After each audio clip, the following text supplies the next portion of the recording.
Der Winkler tut auf Prob das Essen daheim ausfahren, weil er meint, dass er da mit der Uschi zusammenarbeiten wird. Aber statt derer hat er es nachher mit der Erika zu tun. Das Hummerl hat Bullen, weil es meint, dass sie am Pfarrer seine Ringdache verschlampt hat. Aber das taucht wieder auf. Meier druckt sie wieder vor der Arbeit daheim und Tina gespannt ist und möcht's tratzen. Das geht aber schief und am Ende hilft sie ihr nachher bei der Arbeit. Danach treibt Meier nachher in der Leni sein Lohn einen Reklamefilm für ein Schmier und kümmert sich zwing um Kundschaft.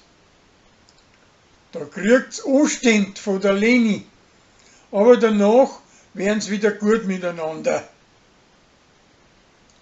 Sarah schließt mit der Tina ein Wett an, dass sie den ganzen Tag im Bett bleiben wird.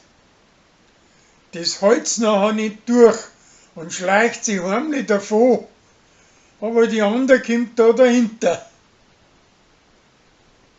Ein Schmierpapier von Sascha wird aus Versehen für einen guten Zweck versteigert. Aber wie er das sagt, da steigert er selber und spendiert nachher das richtige Beutel, wo er für die Kant gemalt hat. An Gregor sei preisische Gspusi versteht sich alle besser mit seinen Wirtsleut und drum tragt er ihr das Heiran an. Und sie geht drauf ein.